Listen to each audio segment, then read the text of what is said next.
सबसे पहला क्वेश्चन आता है कि भाई हमने तो माइक्रो इकोनॉमिक्स पढ़ी और माइक्रो और मैक्रो में फर्क क्या है। तो पहले हम डिस्टिंग्विश कर लेते हैं कि micro economics and macro economics का फर्क क्या है। तो सबसे पहले आता है माइक्रो इकोनॉमिक्स। आपने पढ़ा होगा, आइडिया भी होगा, बट अभी भी अनक्लैरिटी तो होगी।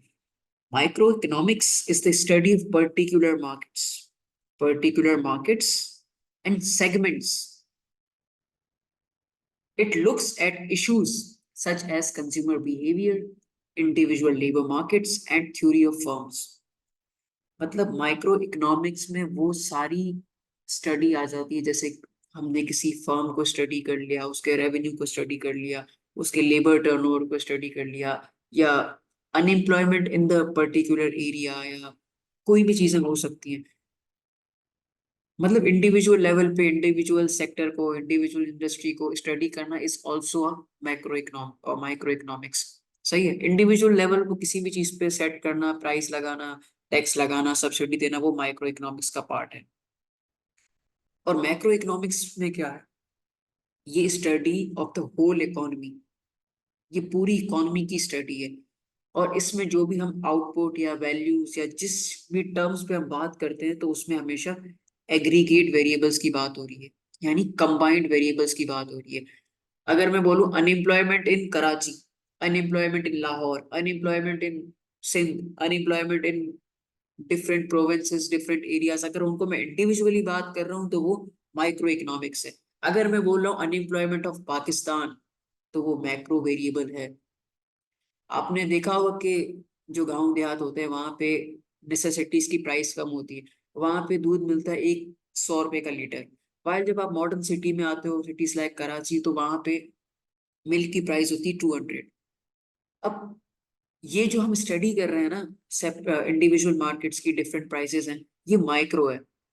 और जो इन्फ्लेशन होती है ना, वो एग्रीगेट वैल्यू होती है, वो पूरी कंट्री का डाटा कलेक्ट करके एवरेज प्राइस को इंक्रीज डिक्रीज करके फिर हमें वो एक इंडिविजुअल रेट देता है, तो वो उसको हम इन्फ्लेशन काउंट करते हैं। ठीक है। तो जितनी भी एक्टिविटीज है उनको एक वेरिएबल में मेजर करना is known as macro economic, और एग्रीगेट वैल्यू और एग्रीगेट वेरिएबल। सही है। तो यहाँ पे कुछ डिस्टिंग्विशेस है। इंडिविजुअल मार्केट्स मैंने जैसे बोल दिया, पेप्सी की मार्केट, फूड की market, effect of price of a good, कि प्राइस चेंज करेंगे उसकी क्वांटिटी पे कितना फर्क आएगा, ये आपने डिमांड में पढ़ा होगा। और ये लेबर मार्केट में पढ़ा होगा, at different wages, different returns, labour are willing and less willing to work. और कंज्यूमर बिहेवियर क्या है, क्योंकि कंज्यूमर का behaviour in market is totally related to their satisfaction. अगर मैं एक चीज तभी ही डिमांड करूंगा या तभी ही कंज्यूम करूंगा जब मुझे उससे कोई फायदा होगा।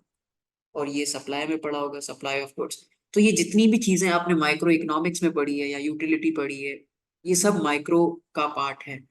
अब जितना भी एक टाइम में आउटपुट प्रोड्यूस हुआ है, जितनी भी माइक्रो एक्टिविटी से एक पूरी इकोनॉमी का आउटपुट बना है, उसको हम एक साथ कंबाइन कर लेते हैं, तो उसको बोलते हैं जीडीपी।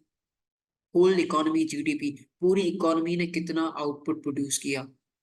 जैसे इन्फ्लेशन का भी मैं बता चुका हूँ कि हर एरिया में, हर जगह, जहां जहां भी प्राइसेस चेंज हुई, उनको हम नोटिस करके उनको एक कंबाइंड वेरिएबल में कंक्लूड करते हैं, तो उसको इन्फ्लेशन कहते हैं। और इसकी मेजरमेंट का एक मैं सिंपल तरीका बता देता हूँ।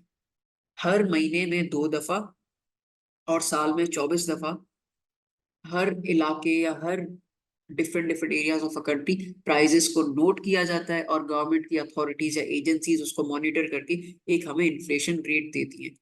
सही है। और एम्प्लॉयमेंट या अनएम्प्लॉयमेंट, हो सकता है कराची में बहुत एम्प्लॉयमेंट हो लेकिन रूरल एरियाज में बहुत अनएम्प्लॉयमेंट हो। तो ये जो हम एक एरिया वाइज बता रहे हैं ना, यहाँ पे अनएम्प्लॉयमेंट है, एम्प्लॉयमेंट है, ये हम माइक्रो लेवल की बात कर रहे हैं, इंडिविजुअल मार्केट्स की बात कर रहे हैं। हाँ, लेकिन जो पाकिस्तान का ओवरऑल अनएम्प्लॉयमेंट है वो 5% है, 10% है, वो एक वेरिएबल होगा। मैक्रो का डेटा जब भी होगा ना, वो एक वेरिएबल होगा और वो पूरी इकोनॉमी का होगा। अब जैसे चाय की डिमांड है, शुगर की डिमांड है, डिफरेंट प्रोडक्ट्स की डिफरेंट डिमांड्स है, वो इंडिविजुअल मार्केट्स की। अब एग्रीगेट डिमांड का मतलब क्या है? जितनी भी, जिस भी आइटम की, पेट्रोल, पानी, दूध, चाय, एवरीथिंग, सबकी डिमांड को कंबाइन करोगे ना, तो वो हो जाएगी aggregate demand and the demand of the economy. सही है। अब लास्ट है productive capacity of an economy, इसको हम एग्रीगेट सप्लाई भी कहते हैं। Productive capacity of economy means कि एक इकोनॉमी में जितने भी रिसोर्सेज हैं उसको कंबाइन करके हम कितना प्रोड्यूस कर सकते हैं, या उसकी मैक्सिमम प्रोडक्टिव कैपेसिटी क्या है, उसको हम एग्रीगेट सप्लाई या प्रोडक्टिव कैपेसिटी ऑफ इकोनॉमी कहते हैं, और वो मैक्रो इकोनॉमिक वेरिएबल है। आई गेस यहाँ तक आपको ये डिफरेंस क्लियर हो चुका हो।